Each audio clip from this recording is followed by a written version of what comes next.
ये कहानी हमें लखनऊ से किसी बहुत ही मासूम और बेचारी दुख की मारी लड़की ने भेजी है। वह कहती है, जैसे मैंने ये कहानी आप लोगों को सुनाई, आप भी वैसे ही आगे शेयर कर देना। शायद मेरी कहानी से आप लोगों को बहुत सी बातों को सही करने का मौका मिल जाएगा। चलिए सुनते हैं ये कहानी उसी दुखियारी लड़की के जुबानी। मेरी मम्मी पैरालाइज की मरीज थी। वह बिस्तर से उठ नहीं सकती थी, लेकिन दूर से ये सब कुछ देख रही थी और चिल्ला रही थी। कह रही थी, ऐसा ना करो, ऐसा अत्याचार ना करो, भगवान के लिए ऐसा ना करो। तुम उसके इकलौते भाई हो, तुम कैसे अपनी बहन के साथ ये सब कुछ कर सकते हो। पर मेरे भाई के सर पर न जाने क्या भूत सवार था। उसने उसी वक्त इस दुनिया का सबसे बड़ा पाप कर दिया। उन्होंने तो अपना हाथ ऐसे झाड़ लिया जैसे कोई बहुत छोटा सा मामूली काम किया हो। मैंने कहा, भाई मैं मदद के लिए पुलिस वालों को बुला लूंगी।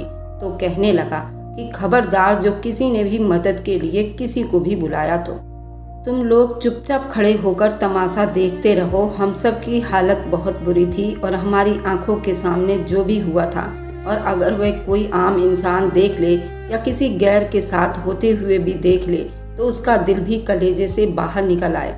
ये तो हमारी अपनी बहन थी। हम लोगों को भाई पर बहुत हैरानी हो रही थी, जिसका दिल इतना सख्त हो गया था कि इतना बड़ा पाप कर दिया और किसी को मदद के लिए भी नहीं बुला रहा था। इतना भी नहीं कर रहा था, किसी को बुला लेता। लेकिन 2 मिनट के बाद हमारी आंखों ने ऐसा मंजर देखा। मेरे भाई ने अगले ही पल अपना सर जमीन पर दे मारा और खुद ही जल्दी से पुलिस महिला सहायता लाइन को 1091 को बुला लिया और कहने लगा कि जल्दी आइए, आकर मेरी बहन को बचा लो, क्योंकि मैं इसका। जब ये सब कुछ मेरे साथ हमारे घर में ये सब कुछ हुआ तो उस टाइम मेरी उम्र बहुत कम थी, लेकिन अब मेरी उम्र इतनी है कि मैं इस कहानी को अच्छी तरह से सुनाकर आप लोगों तक पहुंचा सकती हूं। हमारा एक ही भाई था और उसका नाम कुणाल था। कुणाल भाई हमारा भाई ही नहीं बल्कि हमारी माँ के बराबर था। यूँ तो हमारी माँ भी थी, लेकिन बहुत ज़्यादा बीमार रहती थी और बिस्तर पर पड़ी रहती थी। कुणाल भाई ही घर के सारे खर्चे उठाते थे। हम 2 ही बहनें थी। मेरी बड़ी बहन का नाम स्वाति था और मेरी मम्मी का नाम विनीता था। मेरा नाम अर्पिता। हमारा घर खुशियों से भरा हुआ था। हम लोग एक पुराने घर में रहते थे। पुराने घर से मेरा मतलब ये है कि मेरे दादा परदादा का बनाया हुआ घर था। हमें ये घर बेचना था, लेकिन फिलहाल इस घर का कोई ग्राहक नहीं मिल रहा था, इसलिए हम लोग गुजारा करते हुए उधर ही रह रहे थे।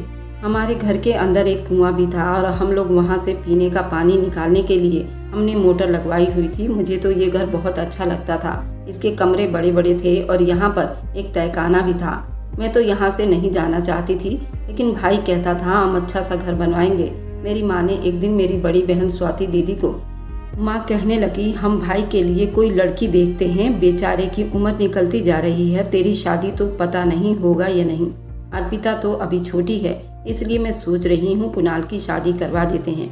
मेरी स्वाति दीदी की शादी इसलिए नहीं हो सकती थी क्योंकि वो बेजुबान थी और बोल नहीं सकती थी। शक्ल बहुत ही खूबसूरत थी, लेकिन फिलहाल उनके लिए कोई भी रिश्ता नहीं मिल रहा था, क्योंकि एक गूंगी लड़की का रिश्ता तलाश करना कोई आसान काम नहीं था, वह भी जब माँ बिस्तर पर पड़ी हो। वैसे तो मर्द कहते हैं उन्हें औरतों की जुबान ही बहुत बेकार लगती है, क्योंकि औरतें बहुत ज़्यादा जुबान चलाती हैं, लेकिन फिर भी गूंगी लड़की से कोई शादी नहीं करता। मेरी माँ ने अपनी एक मुँह बोली भाभी को ये जिम्मेदारी सौंप दी थी, मेरे बेटे कुणाल के लिए लड़की तलाश करो, और हम उनके साथ मिलकर रिश्ता देखने के लिए जाने लगे। एक लड़की पसंद आ गई थी जिसका नाम सोनिया था। लड़की की उम्र भी भाई जितनी ही थी, लेकिन मुझे तो वो भाई से बड़ी लग रही थी। लेकिन हमारे घर का माहौल कुछ ऐसा ही था, बस रिश्ता मिल जाता यही काफ़ी था। लड़की भी खूबसूरत थी, क्योंकि माँ बिस्तर पर पड़ी थी, नंद गूंगी थी, यानी सारी जिंदगी उसे ऐश करना था। माँ को भी संभालना था और घर भी। हमारा बहुत पुराना घर था, देखने में बुरा लगता था। बस रिश्ता मिल गया और सोनिया हमारी भाभी बन गई। मैंने कहा कि हम धूमधाम से शादी करेंगे, लेकिन मेरे भाई ने कहा नहीं, क्योंकि मेरी माँ बिस्तर पर पड़ी है, हम लोग ज़्यादा धूमधाम नहीं कर सकते। मेरी बहन एक छोटी है और उन लोगों ने भी हमारा साथ दिया और कहा कि हम भी अपनी बेटी को कोई दहेज तो नहीं दे सकते, पर अपनी फूल सी बेटी आपको दे रहे हैं। हमने कहा कि हम इसे फूल की तरह संभाल कर रखेंगे, आप फिक्र ना करें। हम लोग तो खुश थे। घर में हमारी भाभी आ रही थी। 2 से 3 हो जाएंगे, औरतों का राज होगा, मज़े भी किया करेंगे। लेकिन सोनिया भाभी को अपने फ़ोन से फुर्सत मिलती तो वो हमारी तरफ देखती या घर की तरफ देखती। फिर मम्मी ने कहा था 1 महीने तक भाभी से कोई काम नहीं करवाना। मम्मी रोज उसे कहती, शाम को आकर मेरे पास बैठ जाया करो, मैं अपने बेटे कुणाल की दुल्हन को देखूंगी तो मेरा दिल बहल जाएगा। पर एक दिन मेरी भाभी ने साफ साफ कह दिया कि मैं कोई दिल बहलाने की चीज़ नहीं हूँ, मुझे नींद आ रही है, मैं सोने जा रही हूँ। हमने ये बात अपनी मम्मी को नहीं बताई, क्योंकि जो बिस्तर पर पड़ा होता है वह पहले ही लाचार और दिल छोटा किए रहता है और बहुत ज़्यादा जज्बाती भी रहता है। मेरी माँ ने अपनी चारपाई ऐसी जगह पर लगवा रखा था जहाँ से पूरा घर नजर आता था।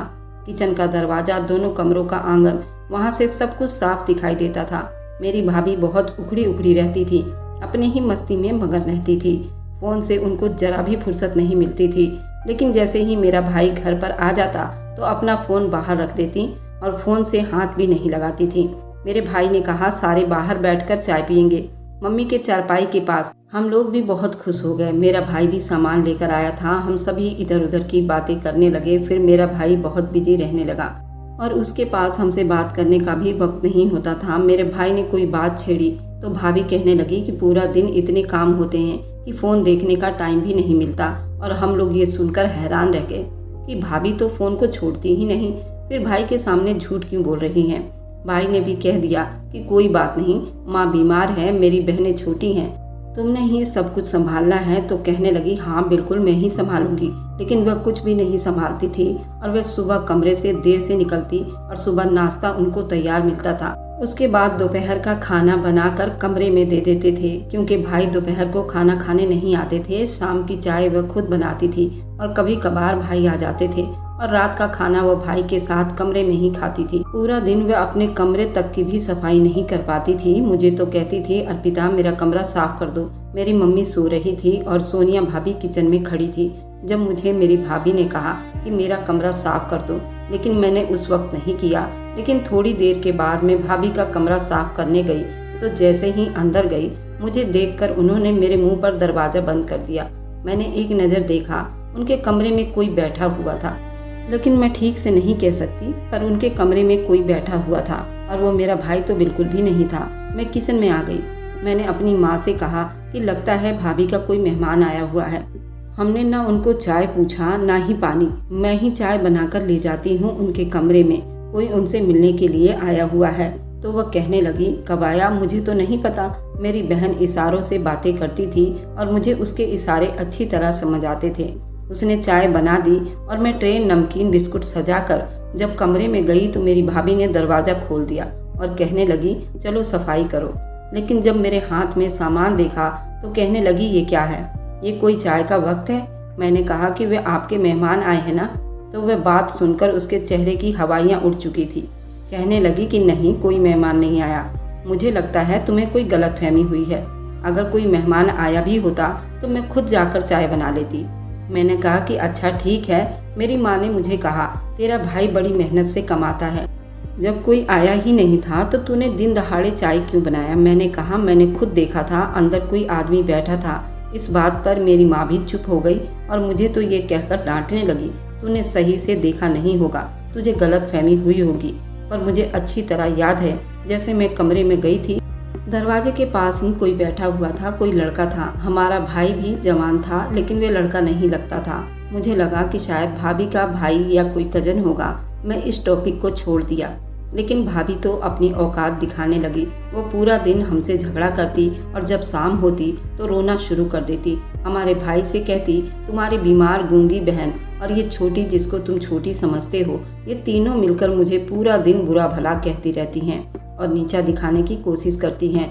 मुझसे सारे घर का काम करवाती हैं, मुझे ताने देती हैं, मुझे टाइम पर खाना नहीं देती और मुझे बातें सुनाती हैं। भाई ने पहले तो ये सब कुछ नज़रअंदाज किया था, फिर उसकी भाभी के साथ लड़ाई होने लगी। एक दिन वह गुस्से से अपने कमरे से निकला, हम सबको भी बुलाया, मम्मी के चारपाई के पास बैठ गया और कहने लगा कि आप लोग खुद ही पसंद करके लाए हो ना सोनिया को, फिर क्यों उसके पीछे पड़े रहते हो। मेरी शादी करवाई है तो मुझे सुकून से रहने दो। मैं जब घर आता हूँ तो वह रोती रहती है कि आज मेरे साथ ये हुआ और आज मेरे साथ वह हो गया। तुम लोगों के काम करने के लिए तो नहीं लाया था ना, 2 जवान बहनें हैं मेरी और इस घर में काम ही कितने हैं, इसे थोड़ी बहुत काम करवाओ। ये किसने कहा कि ये घर के सारे काम करेगी। मेरी बहन तो कुछ बोल ही नहीं सकती थी। मेरी माँ ने कहा, हम उससे कोई काम नहीं करवाते, उसका अपना दिल करता है तो वह कुछ करती है, नहीं तो नहीं करती। तो ये बता, जब से इस घर में ये आई है तूने कभी इसके हाथ का खाना खाया है? तेरी बहन ही खाना बनाती है और घर में काम कितने हैं, सब काम मेरी बेटियां करती हैं, वह नहीं करती। हम उसे कोई काम नहीं करवाते, हम तो उसका कमरा भी खुद साफ करते हैं। कहने लगा, फिर ये क्या झूठ बोल रही है?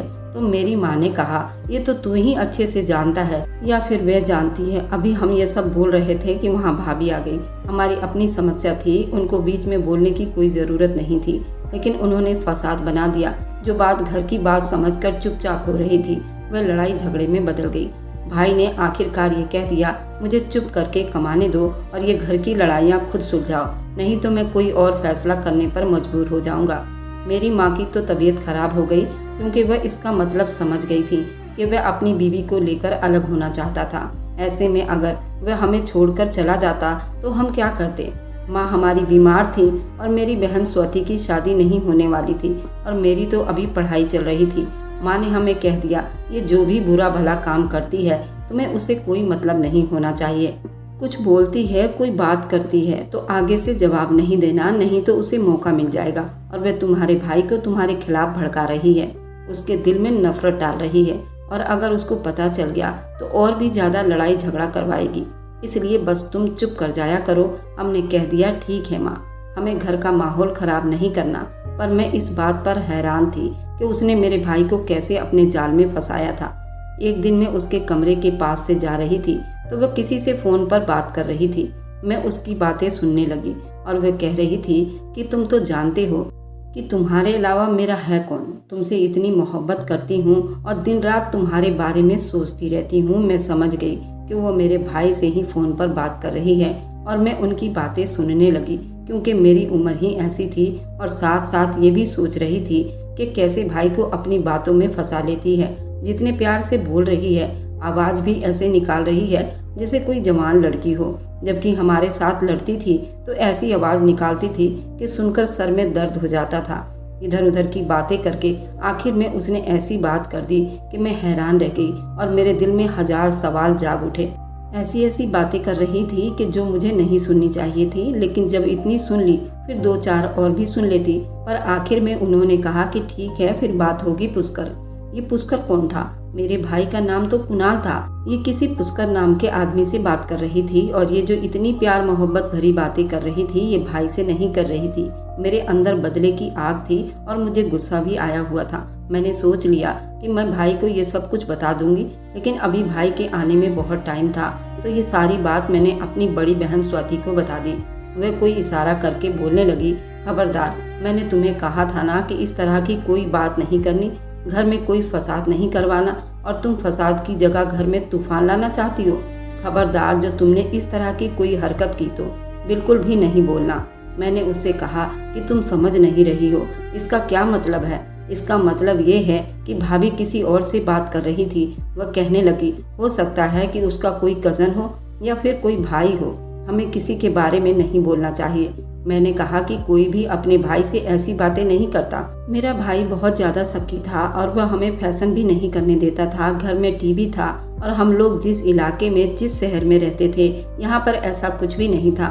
टीवी रेडियो तो हमारे घर में था, लेकिन वह फिर भी हमारे घर के माहौल को इस तरह से बनाकर रखता था कि बस हम अपनी मर्जी से सांस ही ले सकते थे। जब मम्मी से शिकायत करते थे, मेरी सहेली के घर में तो फ़ोन है, कंप्यूटर है, सबके हाथों हाथ फ़ोन है, माँ कहती कि वह तुम लोगों को पालता है, तुम्हारा बाप तो इस दुनिया में नहीं है, तुम्हारे लिए पैसे कमाता है, अगर घर इसका है फिर उसूल भी उसके होने चाहिए। मम्मी के पास एक छोटा सा फ़ोन था, बस उसी पर वह कभी फ़ोन करके पूछ लेती थी कि क्या बनाना है और क्या खाओगे। भाई और भाभी के आपस में झगड़े भी होते थे, लेकिन कभी भाभी हमारे साथ बैठ जाती तो बस यही जताने की कोशिश करती, तुम लोगों के भाई ने तो मुझे रानी बनाकर रखा हुआ है, मेरी हर बात मानता है। और एक दिन फिर मेरी भाभी किसी से फ़ोन पर बात कर रही थी, बल्कि इस बार तो वीडियो कॉल कर रही थी और मैं खिड़की में खड़ी होकर ये सब कुछ देख रही थी, लेकिन उसका मुंह दूसरी तरफ था, इसलिए पता नहीं चल रहा था कि बात किससे हो रही थी।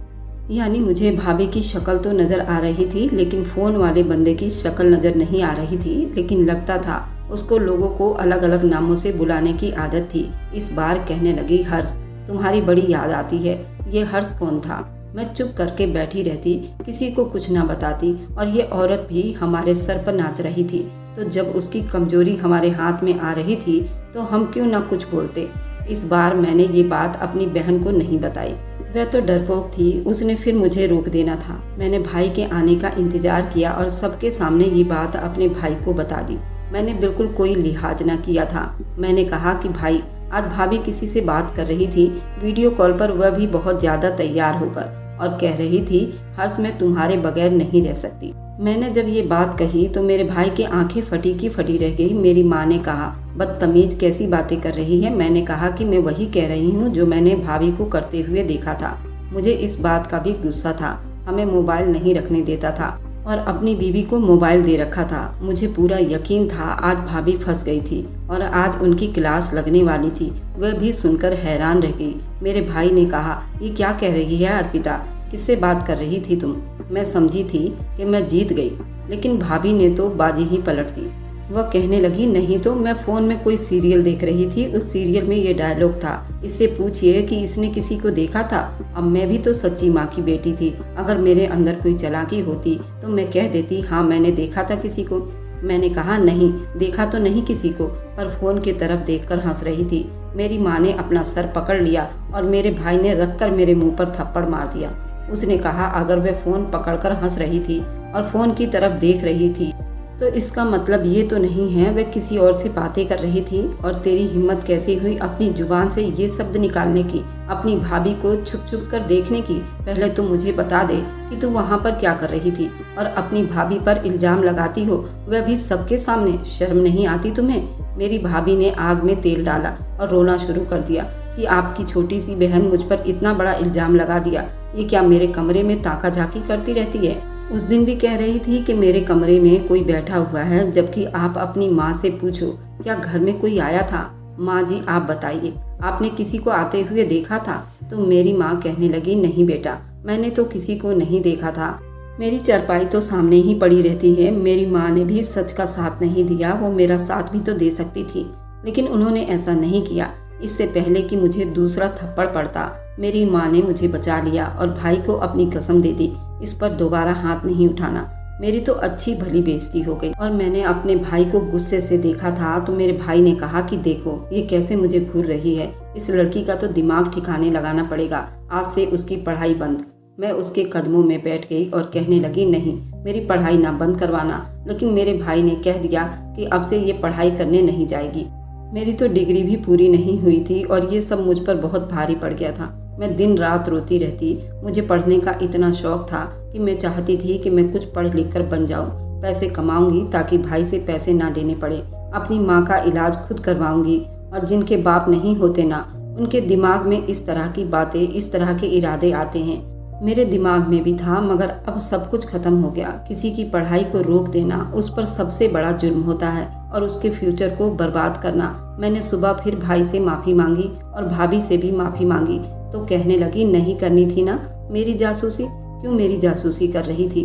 मेरे कमरे में छुप छुप के लोगों को देख रही थी, इधर उधर छोटी सी चूहिया बनकर अब घर में बैठी रहे। मैं हैरान रह गई। मेरी भाभी खुलेआम मुझ पर हंस रही थी।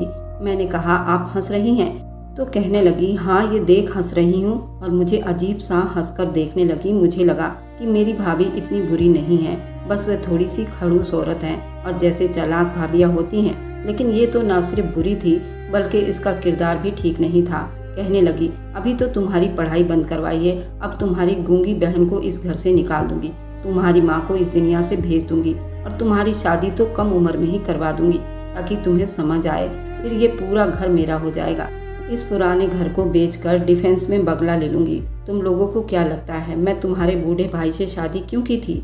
कहाँ तुम्हारा भाई और कहाँ मैं? ये घर देखकर ही की थी। 2-4 लोग हैं, उनको तो मैं एक झटके में पार करवा सकती हूँ। मैं हैरान थी, वो मेरे सामने ये सब कुछ क्यों बोल रही थी। उसे डर नहीं था, लेकिन उसे पता था वो मेरे सामने कुछ भी बोलेगी मैं तो साबित ही नहीं कर पाऊंगी, इसलिए तो बोल रही थी। मेरे पास कौन सा कोई फ़ोन था जो मैं उसकी आवाज़ रिकॉर्ड कर लेती, और रिकॉर्ड भी कर लेती तो उसने मुकर जाना था। वह उन लोगों में से थी जो छोटी छोटी बातों के पीछे गीता उठाकर उसकी कसम खा लेते हैं। हमारे घर में कभी भी किसी ने गीता जैसे पवित्र किताब की कसम नहीं खाई।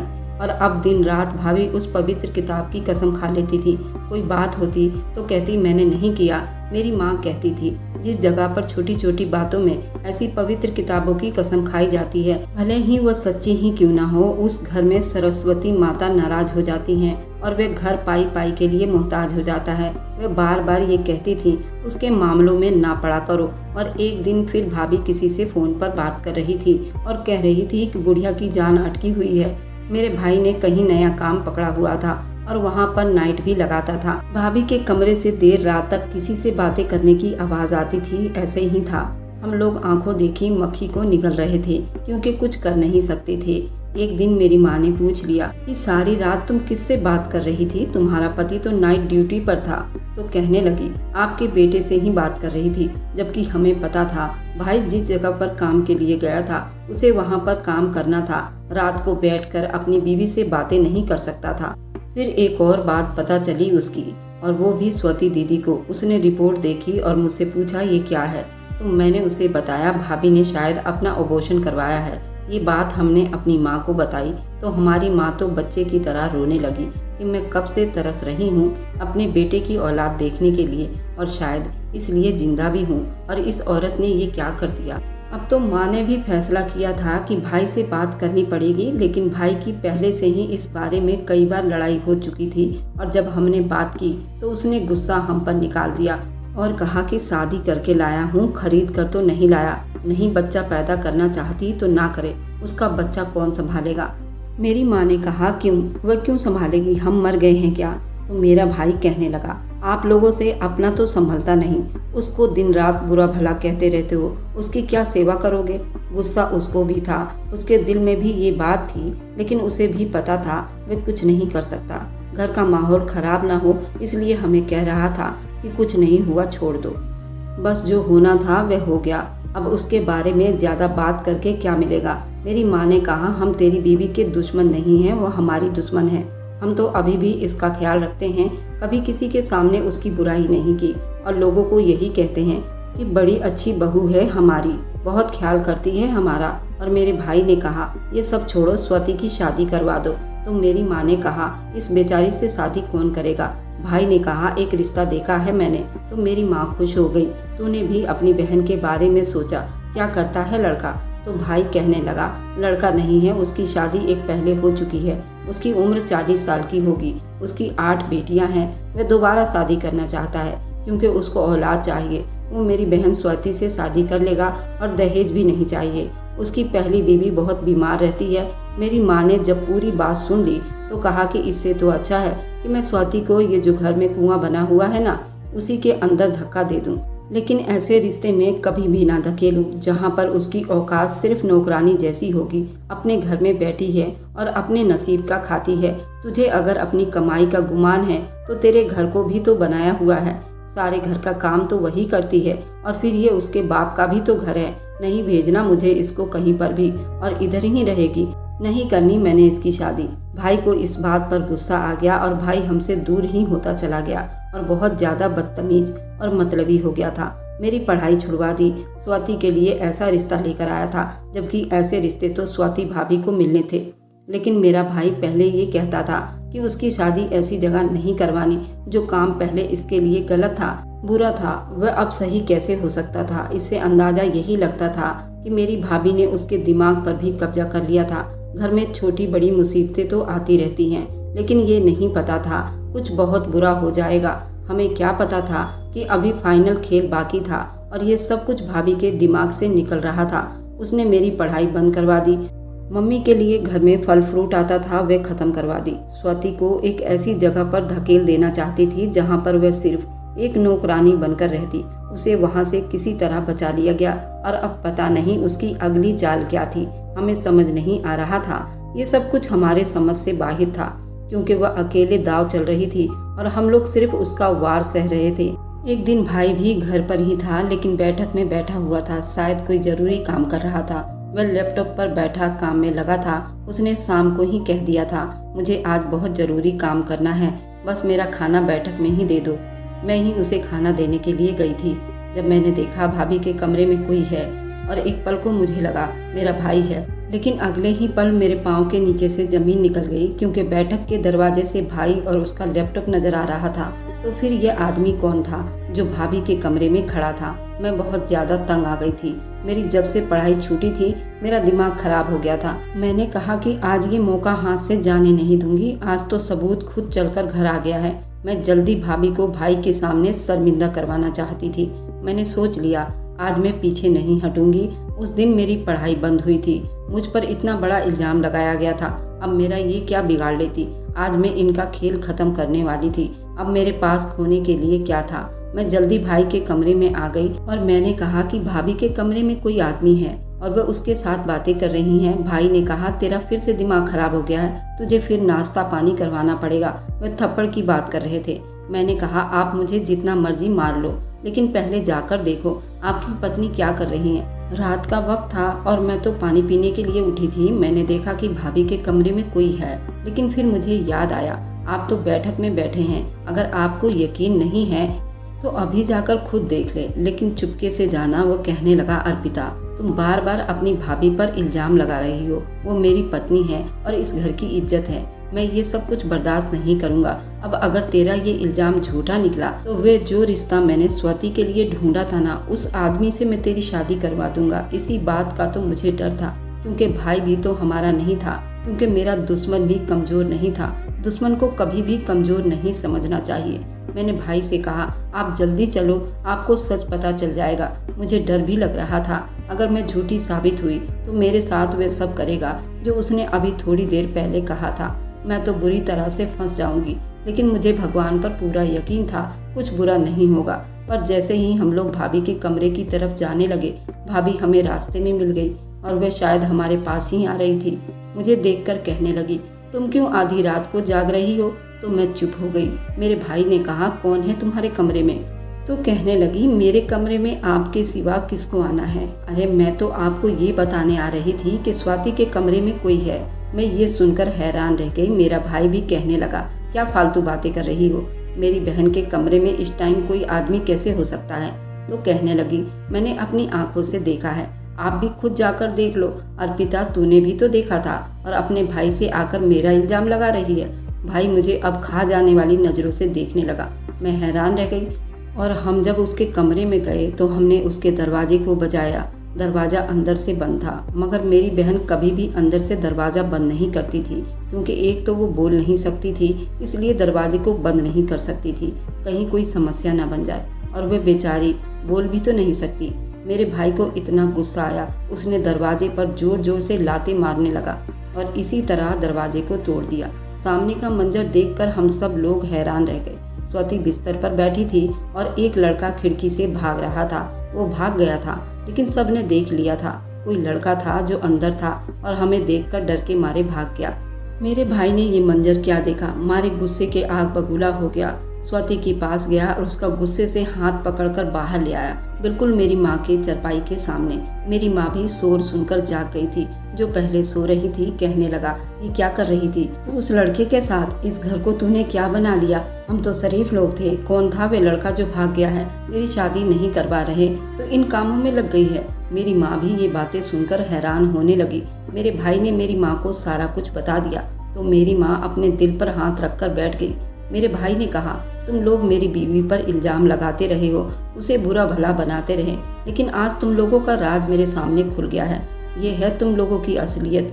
मम्मी आपको भी नहीं पता यहाँ क्या हो रहा है? देखो अपनी बेटी की करतूतें। मेरी माँ भी हैरान थी, वह तो बस रो रही थी। स्वाति तो बार बार इशारे से कह रही थी ऐसा कुछ नहीं है, लेकिन अब उसका कौन सुनता। घर में तो बहुत बड़ा हंगामा हो गया, यहाँ तक के लड़ते लड़ते सुबह होने लगी। सुबह की रोशनी फैलने लगी। मेरे भाई को बहुत ज्यादा गुस्सा आ चुका था। वह स्वाति को खा जाने वाली नजरों से देख रहा था। वह पीछे पीछे जा रही थी और ये आगे आगे बढ़ रहा था। बोलता जा रहा था कि तूने अच्छा नहीं किया, अब तो हमारे घर की इज्जत को दांव पर लगाएगी। लोग क्या कहेंगे? लेकिन मैं बेगैरत नहीं हूँ। मेरा भाई स्वाति पर चिल्लाता हुआ जा रहा था। स्वाति पीछे पीछे जा रही थी और मेरी माँ जो बिस्तर से उठ नहीं सकती थी। मैं भागकर अपने भाई के पास गई तो मेरे भाई ने मुझे धक्का दे दिया। मैंने भाभी से कहा भगवान के लिए भाभी रोको भाई को, बहन पर हाथ नहीं उठा दे। तो कहने लगी 2-4 थप्पड़ लगने दो, इतने तो उसके बनते हैं। मैंने कहा कि आपको अच्छी तरह पता है गलती किसकी है। तो उसने मुझसे मुंह फेर लिया। मैं फिर भी उससे माफ़ी मांग रही थी। कहा कि माफ़ कर दो मुझे, अगर मुझसे कोई गलती हुई है। मेरी बहन पर इल्ज़ाम मत लगाओ, वह बेचारी बेजुबान है, वह कुछ बोल नहीं सकती। तरस खाओ मेरी भाभी। मेरी हालत पर खुश हो रही थी, कह रही थी कि देखो आज तुम्हारी क्या हालत हो गई है, लेकिन मैं अपनी बहन को बचाने के लिए कुछ भी कर सकती थी।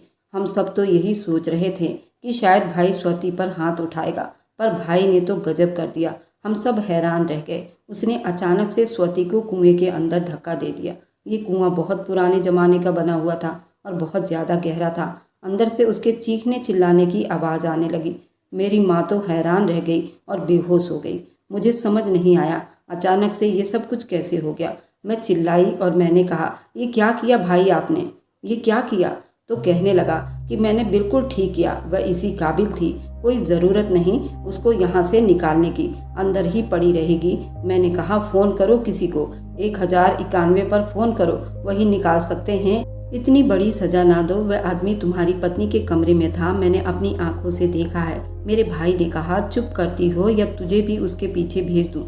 मैंने कहा भेज दो मुझे, मैं भी उसके पीछे, क्योंकि आज नहीं तो कल यही करोगे। भाई एक साइड पर खड़ा हो गया था। मेरी बहन की चिल्लाने की आवाज़ भी बड़ी मुश्किल से आ रही थी, क्योंकि वह तो बेजुबान थी, पैदाइशी गूंगी नहीं थी। जब मेरे पापा इस दुनिया से गए तो उसने इतना बड़ा सदमा ले लिया, उसकी जुबान बंद हो गई थी। और आज उसके साथ ये हुआ था। हमारे घर के बर्तन धोती रही, सफाई करती रही, रिश्ते वाले उसको रिजेक्ट करके जाते रहे, ये सब कुछ देखती रही, और आज उस पर इतना बड़ा इल्ज़ाम लग गया। इतना बड़ा इल्ज़ाम। अब तो बेचारी के अंदर जीने की कोई ख्वाहिश नहीं होगी, लेकिन मैं उसे इस दुनिया से जाने नहीं दे सकती थी। मेरी माँ बेहोश हो चुकी थी, उसको नहीं पता था क्या हो रहा है। जब होश में आती तो शायद उसकी एक बेटी इस दुनिया में ना रहती। 1091 वालों का ऑफिस पीछे ही था। दिल तो किया कि उल्टे कदम भाग जाऊं और उनको बुलाकर लाऊं। बहुत ज्यादा दूर नहीं थी, लेकिन मेरे भाई ने कहा, खबरदार जो घर से बाहर कदम रखा तो मुझसे बुरा कोई नहीं होगा। मेरा भाई अपने कमरे में चला गया। जब भाभी आगे बढ़ी और कुएं में झांक कर हंसने लगी और कहने लगी, ओहो ये तो रस्सी के साथ लटकी हुई है, बड़ी जान प्यारी है इसको, इसकी जिंदगी में है ही क्या, इससे तो किसी ने शादी भी नहीं करनी। वह हंस रही थी, हम लोग रो रहे थे। मैं क्या करती, मुझे तो उस वक्त समझ नहीं आ रही थी। मैं अपनी माँ के पास जाती या अपनी बहन को बचाती। आसपास नजर दौड़ाने लगी कि कोई रस्सी मिल जाए जिससे अपनी बहन की जान बचाऊं। मेरी भाभी स्वाति को चिढ़ाने लगी, ये लो मेरा हाथ पकड़ लो, मेरा हाथ पकड़ लो, और आगे आगे जाने लगी। मैंने इतनी बेबसी अपनी जिंदगी में कभी महसूस नहीं की थी। जब पापा इस दुनिया से जा रहे थे तब भी नहीं। बहुत ज्यादा परेशान थी, जो अचानक से एक मंजर देखा। भाभी जो आगे आगे होकर स्वाति को चिढ़ा रही थी, उनका पांव फिसल गया और वे कुएं के अंदर गिर गईं। जैसे ही भाई ने ये मंजर देखा, वे भागता हुआ उसे बचाने की कोशिश करने लगा, लेकिन वह बहुत नीचे थी। भाई ने जल्दी महिला बचाव विभाग को फोन कर दिया और कहा, आकर मदद करें। मैंने जैसे पहले बताया, उनका ऑफिस ज्यादा दूर नहीं था, इसलिए वे जल्दी आ गए और उन्होंने अपनी कार्रवाई जल्दी से शुरू कर दी। मेरी माँ को होश आ गया और मैंने कहा, भगवान ने मदद भेजी है, हमारी बहन को वे लोग बाहर निकाल लेंगे। मैंने उनको यही कहा। भाई ने गुस्से में ऐसा किया था, लेकिन अभी मदद करने वालों को बुला लिया है ताकि मेरी माँ का सदमा थोड़ा कम हो जाता। वे लोग अपनी टीम के साथ ये सब कुछ करने लगे और वे भी हैरान हो रहे थे, 2 औरतें एक साथ कैसे गिरी। उन्होंने बड़ी मुश्किल से दोनों को बाहर निकाल लिया। मेरी बहन की हालत ठीक थी, वह अपने होश में थी, लेकिन बहुत डरी हुई थी। डर से उसका पूरा बदन कांप रहा था। दीदी मेरी माँ के गले लग गई और मेरी माँ ने उसे अपने सीने से चिपका लिया। मैंने जल्दी जल्दी उसके ऊपर कंबल उड़ा दिया। जब भाभी को बाहर निकाला तो वो बिल्कुल बेहोश थी। हमें लगा शायद डर से बेहोश हो गई थी। थोड़ी देर में कुछ अजीब सा महसूस हुआ, जैसे कोई बात हो गई हो। मेरे भाई ने चीखें मारनी शुरू कर दी। उन लोगों ने कहा, आपकी पत्नी इस दुनिया में नहीं है, क्योंकि वह पानी के अंदर गिर गई थी और डर के मारे उनकी मौत हो चुकी है। जब मेरे भाई को ये खबर सुनाई गई तो वह पागलों की तरह चिल्लाने लगा। तब से उसने कुछ न बोला। पहले बुरी तरह चिल्लाया और उसके बाद बिल्कुल चुप हो गया। बाद में ये खबर भी सामने आ गई, भाभी माँ बनने वाली थी, लेकिन शायद उसे खुद भी पता नहीं था। हमारे घर में तो पूरी तरह से मातम फैल गया था। भाभी इस दुनिया से चली गई थी और मेरे भाभी की मौत के 2 हफ्ते के बाद ये खबर भी सामने आ गई कि मेरी भाभी के न जाने कितने लड़कों के साथ अफेयर था। वह भाई को पहले कह रही थी, ये घर बेच दो, नया घर ले लो और उनके नाम करवा दो। भाई को पता चल गया कि भाभी बुरी थी, लेकिन फिर भी वो पहले जैसा नहीं था। उसने मम्मी से माफ़ी मांगी और स्वती से भी। मेरी बहन ने उसे जल्दी माफ़ कर दिया। वह बेचारी ऐसी ही थी। हम तो इस बात से खुश थे, बस उसकी ज़िंदगी बच गई थी। पता नहीं ये कैसे हुआ था। मेरा भाई ये सब होने के बाद शर्म की वजह से विदेश चले गए थे। वहाँ पर नई नौकरी पकड़ ली थी, वो बाहर चला गया और अब वहाँ से पैसे भेजता। हमने अपनी बहन स्वती की शादी करवा दी, बहुत ही अच्छे इंसान से। उनकी शादी हुई, जवान भी है, कुंवारा भी है, पैसे भी कमाता है। बस उसकी एक टांग में थोड़ा सा ऐब है, जिसकी वजह से उसे स्वाति से शादी करने के बारे में सोचा और हमने भी जल्दी रिश्ता स्वीकार कर लिया था। हमारे घर का जमाई बन गया था और इधर ही रहता था। मेरा भी रिश्ता तय हो गया था और आज इस बात को 10 साल हो गए हैं। भाभी के बारे में सोचती हूँ तो उसकी बुरी हरकतें याद आती हैं, लेकिन उन पर गुस्सा नहीं आता क्योंकि वह जवानी में इस दुनिया से चली गई। वह मेरी बहन को चिढ़ा रही थी, हमारे हालात पर हंस रही थी और खुश हो रही थी। शायद भगवान ने उनको सजा दी, वरना सोचने की बात है कि जिस कुएं में मेरी बहन पहले गिरी थी उसकी जान बच गई और वह बाद में गिरी थी, लेकिन उनकी जान नहीं बची। तो ये भगवान की लीला है। और क्या भगवान सब कुछ देख रहा था? अगर आपको आज की कहानी पसंद आई है तो वीडियो को जरूर लाइक कीजिएगा और अपने दोस्तों के साथ शेयर भी कीजिएगा। और हाँ, अगर आपने अभी तक हमारे